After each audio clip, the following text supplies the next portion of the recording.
there's been plenty of accounts of how our residents have been subject to racism and sexism and misogyny and just the most boorish and ugly, hateful behavior that one could ever expect. And, it has increased. But, David, what has become really clear to me through all of this is not a target on the city of Ottawa. It's much bigger than that. It's really an insurrection. It's an attack on our democracy. It's an attack on our federal government.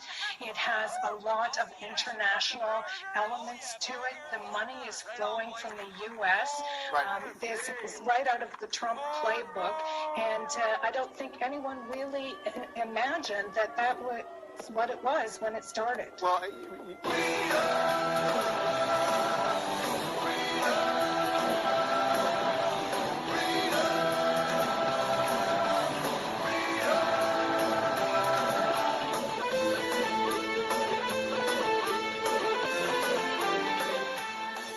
Hi, I'm Bridget. And I'm Zoe. Welcome to the first episode of our new show for youth media. Our generation has been greatly impacted by the pandemic, and our goal is to make sure our voices are being heard from a kid's perspective. Over the past 2 years, people have tried to find a solution from all angles. Government officials continue to cause the same problems, so now it is in the hands of the kids, stepping up to be heard by the people that have damaged our childhoods. Today we would like to discuss what's been happening in the news for the past few weeks, as the mainstream media has proven themselves to be untrustworthy and an unreliable source of accurate information. The youth today have experienced some hard times, from the masks to the social distancing to the lockdowns where we were isolated and not able to connect with our friends. Suicide rates in Canada have skyrocketed, and children's mental and physical health is at an all-time low. Starting tomorrow, we don't have to wear masks anymore!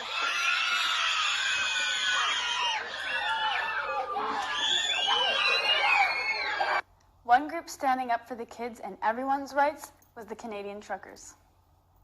So this was the right time to encourage the remainder of our truck drivers, the remaining number of our truck drivers, to get vaccinated. Thank you, truckers. I really want our freedom back.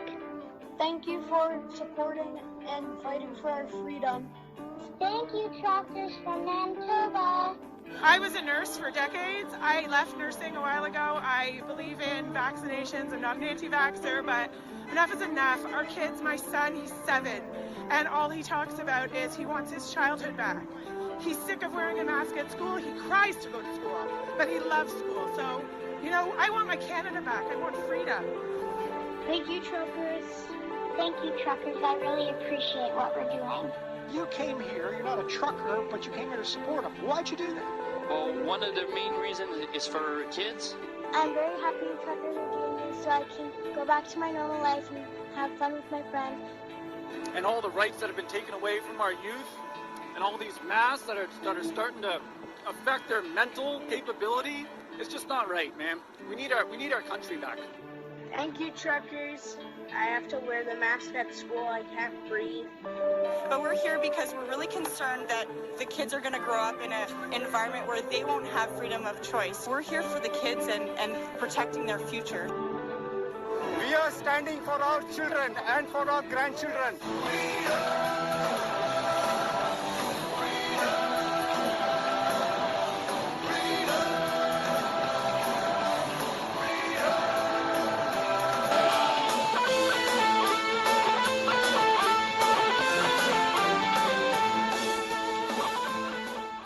As many of you may know, the trucker convoy arrived in Ottawa on January 28th. It was in protest against the mandatory vaccination for truckers crossing the Canada-US border, which later expanded into a protest against all the mandates.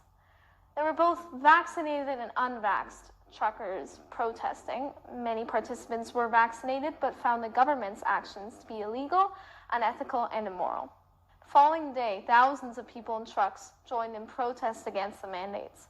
The convoy received an overwhelming amount of support, from people standing on overpasses on the road to Ottawa, waving at all the vehicles passing by. Truckers and protesters had planned to stay in Ottawa until the government decided to reverse the vaccine mandate and other unlawful COVID policies. Though the protests in Ottawa may be over for now, the truckers and the rest of the freedom fighters won't stop until the politicians and government officials are held accountable for the pain and suffering that they have caused in all sections of our society, as well as the crimes that they have committed. The protesters remained peaceful and represented Canada well, very well on the world stage, except for in our Canadian news coverage. The convoy is attracting supporters with a wide range of views, some more extreme than others. This so-called convoy actually seeded the ground for the worst display of Nazi and racist propaganda that I have ever seen in this country. So I just did a thumbs down every time he honked his horn. There were a lot of thumbs down. Get out of my city! Hey, fuck you! There is concern that Russian actors could be continuing to fuel things, but perhaps even instigating it from the outset.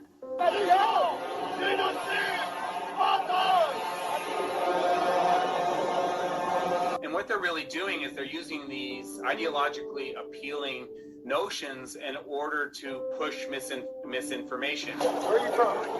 Where are you from? Get the f*** out of here. This is propaganda.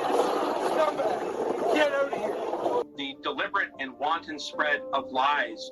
Where there are protesters destroying, desecrating our sacred monuments.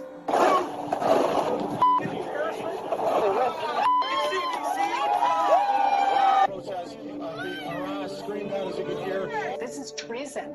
This is way bigger. This is a group of well-polished, professional people that are trying to overthrow the government. We are in the jacuzzi making peace.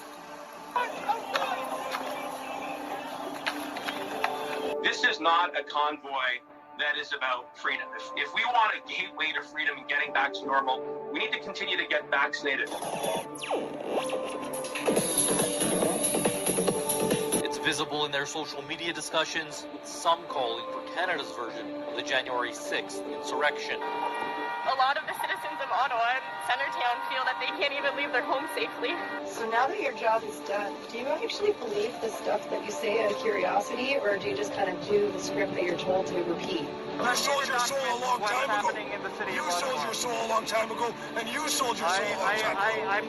I just want to know if you have children, if this is actually the world that you feel that, you want to raise kids in. Like, you're young. You actually think this is appropriate? My 10-year-old doesn't know what the truth is because of people like you. I'm not saying anything. All I'm saying is that they put out the statement and I'm looking for your reaction. And kids that are in need of protection, as they call it, and that's kind of a sliding definition, but if they're in the middle of a protest, they're in need of protection, they could have been taken away already. I have two teenagers here that are in my car. Are they in danger? Yes or no? I don't.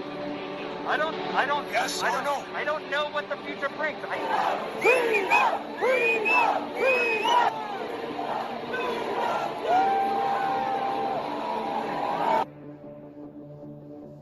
If you've been following the story from the mainstream media, you would hear that the protesting convoy was a racist, sexist, and violent event.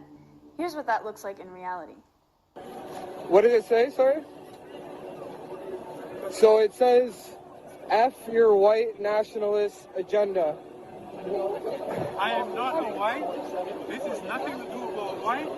This is nothing to do with truckers. This is about freedom for all of Canadians. You can be brown, black, white, blue, whatever color you want to be. This is about freedom. Looks like someone's been watching too much mainstream media.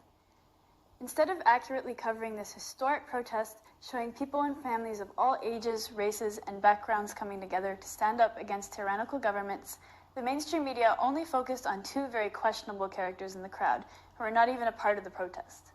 The most popular example was a man holding a Confederate flag in the crowd. When you have such a large crowd displaying a powerful message, there are bound to be people who don't share the same message as the majority. The man carrying the Confederate flag specifically was asked to leave the crowd, as he was sending mixed messages likely to corrupt the overall reputation of the peaceful protesters. Now he's going. Now he's gone. We called him out. He knows. He's going to hold his head in shame now.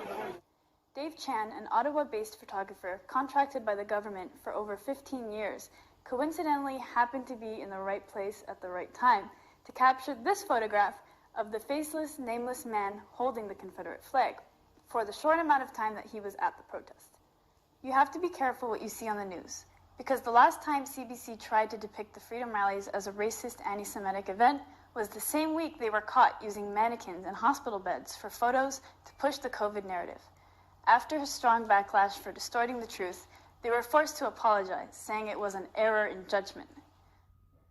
Regarding the Nazi flag, no one remembers seeing that flag, and there's no video evidence of his involvement and/or integration with the actual crowd.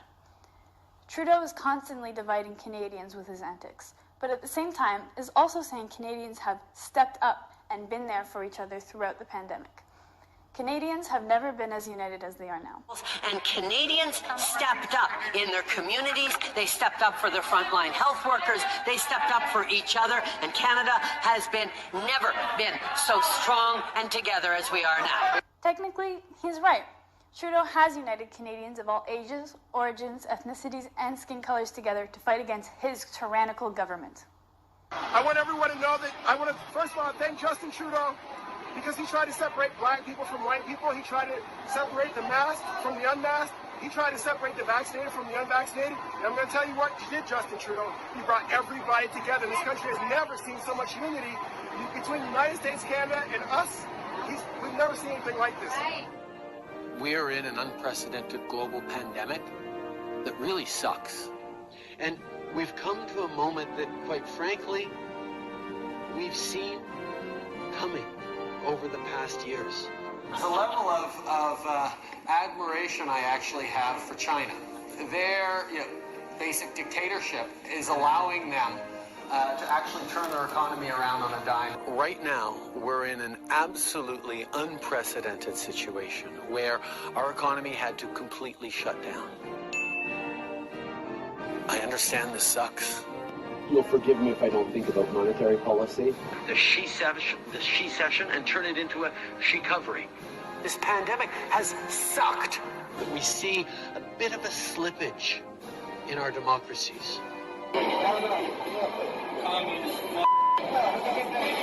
You deserve better. Regardless of the fact that we are attacking your fundamental rights, and the Charter says that wrong, we're still going to go ahead and do it. This sucks. It really, really does. Thank you, Justin. What you meant for evil, God meant for good. Hallelujah! When Trudeau heard about this convoy, he told Canadians not to worry, since it was supposedly going to be a fringe minority of yahoos heading to Ottawa. The small fringe minority of people who are on their way to Ottawa or who are holding unacceptable views that they're expressing do not represent the views of Canadians. His comments backfired immediately, as Canada became the center of international attention for the size and momentum of this peaceful protest. And with the Prime Minister of Canada, the way he's behaving right now, he's exactly like a tyrant, like a dictator. The world quickly saw that the Liberal Trudeau government is a small fringe minority with unacceptable views that do not represent Canadian values. How much vitriol do we have to see of honk honk, which is an acronym for Hail Hitler? Yeah, they're all Nazis, guys. After Trudeau's comments, the convoy met up in Ottawa for a historic protest. Trudeau was then diagnosed with COVID-19 and went into hiding immediately, while the newest variant of freedom ran rampant through the country.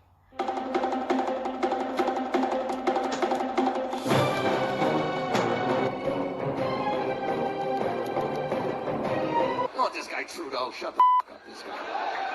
Does anybody, I mean, does anybody like him? Nobody likes him, right? We'll have COVID, I can't come out. Trudeau stated that he will not engage in conversations with the convoy because he claims the protesters are not peaceful, but racist, misogynistic, and extremist. I have attended protests and rallies in the past when I agreed with the goals, when I supported the people expressing their concerns and their issues. Black Lives Matter is an excellent example of that. Justin, the whole world knows how much you love pretending to be black. Dressing up in blackface is actually not a form of supporting black rights. It is the opposite. It is very racist. Little potato head, we aren't playing dress-up dolls right now. We need an adult to fix all the problems you have created.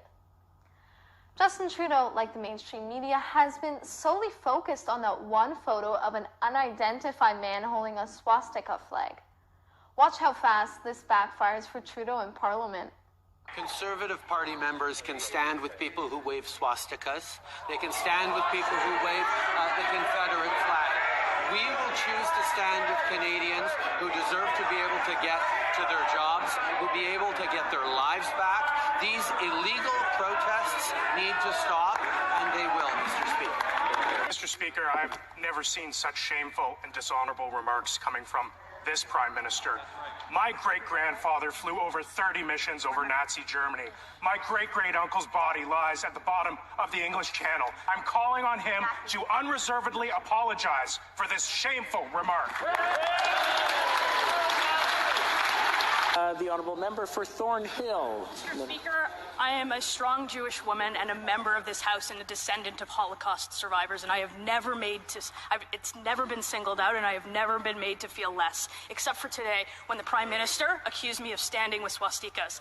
I think he owes me an apology. I'd like an apology, and I think he owes an apology to all members of this House.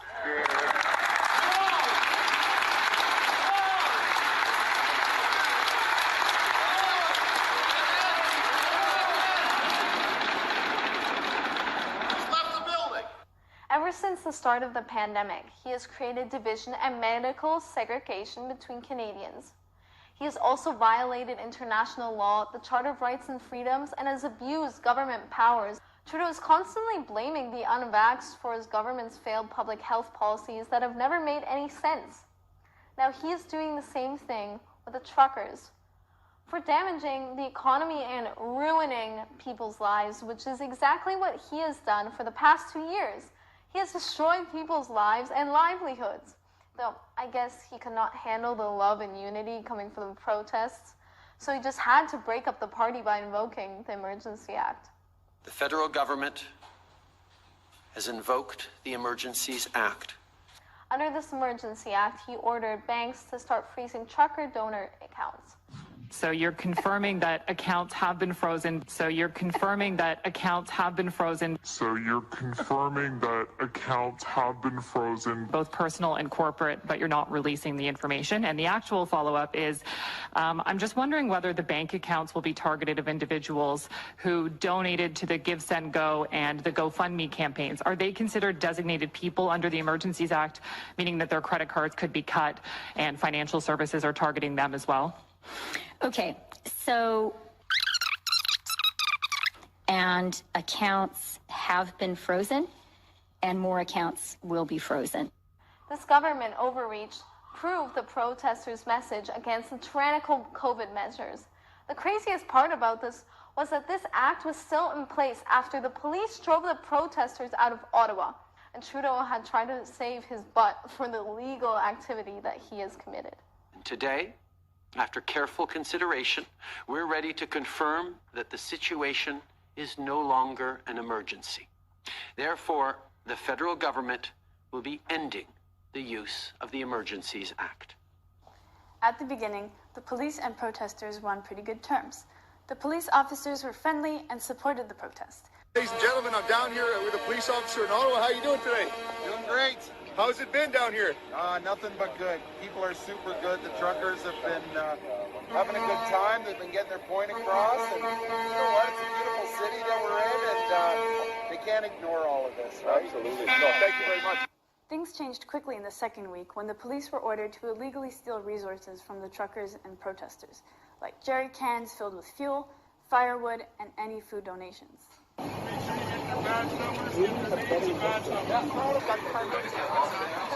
Oh, we can't have cardboard either.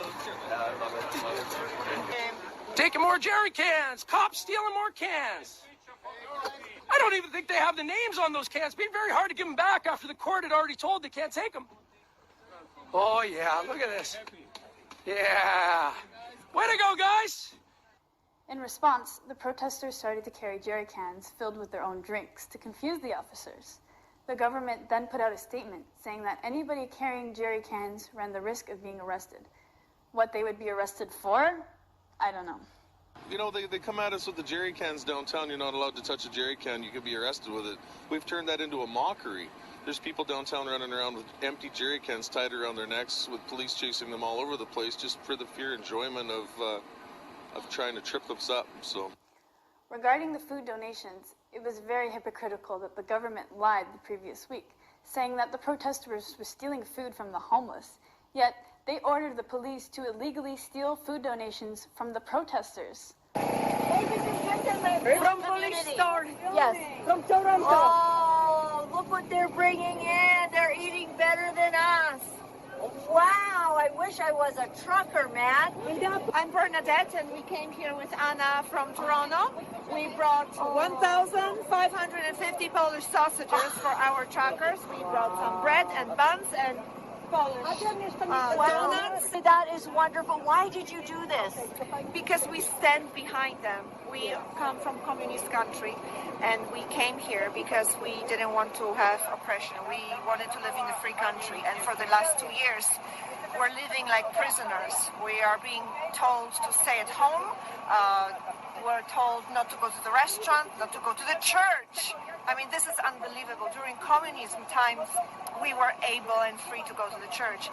And there were times over here where we couldn't. So I really can't take it anymore. So I'm going to be coming here with the food weekly, bi-weekly, every 2 or 3 days until it ends. After nearly 3 weeks of peaceful protesting with no incidents of violence, the government needed to escalate the situation by implementing the Desperate Measures Act, also known as the Emergencies Act, to forcibly remove the bouncy castles, barbecues, and street hockey tournaments. The violence was introduced by the police on Friday, February 18th, once the Emergencies Act was invoked, where the police resorted to violence and brutality. The police used excessive force. Protesters were beaten, pepper sprayed, and trampled by the mounted police teams.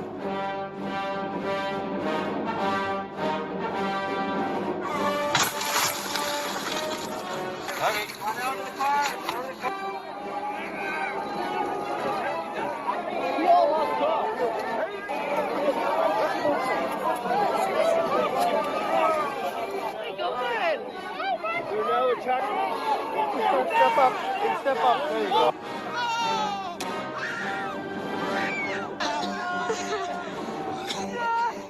Hey, stand down! Oh my gosh! Oh my goodness! Oh my goodness! The police also received illegal orders to arrest the peaceful protesters. Though many people were arrested, they were not brought into holding cells. Many of them were only brought into the release room and let go after a few hours. Others were put in handcuffs, driven 20 minutes away from the protest, and dropped off at the side of the road without being charged. The right thing is not arresting and injuring Afghanistan veterans. I was beaten. Oh, look at the cuts on this guy's head. So I was in the protester line, holding line very peacefully. The police grabbed me, they pulled me down. They kneed me in the back, they kneed me in the side, they kicked me. When I was down, the police, they barricaded themselves so they couldn't see me behind. They hit me 4 or 5 times in the head. My hands were completely up. They put me into a processing line where I was zip-tied behind, my hands behind my back for 2 hours, standing out in the freezing cold. I couldn't sit down, I couldn't kneel down. I have a broken foot, I had broken foot, broken ankle, broken hip, broken back. I have many injuries, and they did not listen to them. Let me know that I wasn't being charged with anything. It was my lucky day, and of course I knew that I was being charged with anything because this is ridiculous. And then they put us in a paddy wagon, drove us around to confuse us for a little bit. They dumped us in an undisclosed location with just our possessions. We didn't know where we were.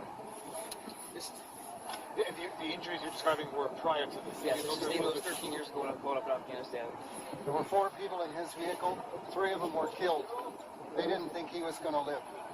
Standing in that line, there's no fear at all because what we're doing is right. It's very easy. Thank you. Thank you so much. No surrender! Freedom! At this point, the leaders of the convoy decided that if the police were going to make this a violent event, then they weren't going to stick around for more people to be injured. The convoy dispersed as the truckers and protesters went home to regroup and re-strategize to do what they want to do next. So, was the Freedom Convoy a success? To some, there is an illusion of success in the sense that the truckers were protesting for lifted mandates, which they got, but we know that the problem stems deeper than that. While the provincial government were all announcing lifting some of their mandates, the Ontario government quietly updated their digital ID program on their website on February 26th. This digital ID will connect Canadian citizens' identification, bank account, social credit score, the Vax Pass, and much more, all connected to one source controlled by the federal government. Canada is on the cusp of a revolutionary innovation that will transform the way Canadians authenticate themselves online and protect their identity. Digital ID. Digital ID is a way for Canadians to identify themselves to government, businesses, and each other electronically. A fast, easy, and secure way to bank, sign up for government services, renew driver's licenses or health cards, shop, travel, and more. The World Economic Forum agrees that banks and financial institutions should lead the path forward for digital ID. Banks are highly regulated and trusted.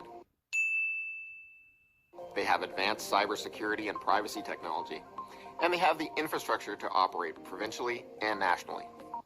In my opinion, the most successful part of the protest was seeing the government make this mistake of freezing protesters' bank accounts, because it really exposed to Canadians and people around the world how horrifying this idea of a federal digital ID truly is.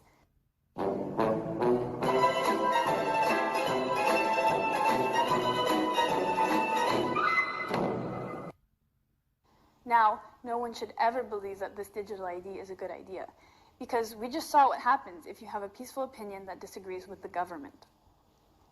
The protesters were standing up against tyrannical government overreach, and the way the government responded was with more government overreach. Kanada, nekada simbol modernog svijeta, je pod vodstvom vaše kvazi-liberalne čizme. Međutim, za mnoge građane svijeta, to je diktatura najgore vrste. Mr. Trudeau, you are a disgrace for any democracy. Please spare us your presence. Thank you. This validated exactly why the protesters were there and how important it is that all Canadians see what's truly happening. This event woke people up to the greater forces that we've been fighting against for nearly 2 years. People are beginning to realize that this is a much bigger problem than a Canadian problem. This is a global problem called globalism. I don't believe they'll just go home and be happy with the fact that they made a small win in such a big picture. What do you think, Zoe? Well, I believe that this protest was actually very successful since mainstream media literally exposed themselves for not being trustworthy. And it also brought people together more than any other protest in Canada.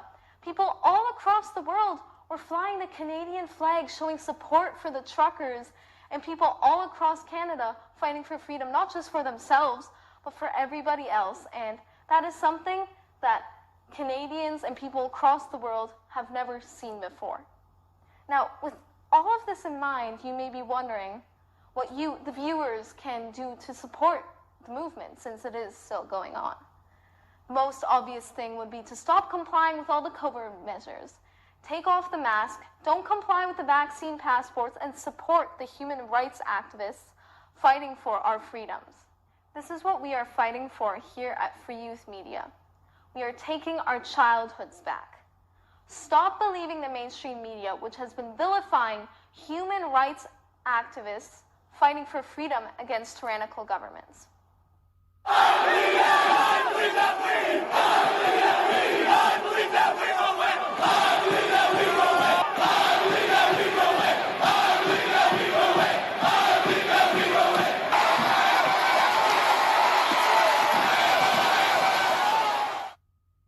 This has been the first episode of Free Youth Media. We hope that you enjoyed it. If you want to contact us and share your stories, please DM us on Instagram at Free Youth Media or through our website at freeyouthmedia.ca. Please be sure to share with friends and family if you enjoyed our show. Let's go, freedom fighters. We are at the next level, and we cannot give up in our fight against tyranny. You got this. Thanks for watching. My name's Bridget, here with Zoe for Free Youth Media, and we are signing off. See you soon.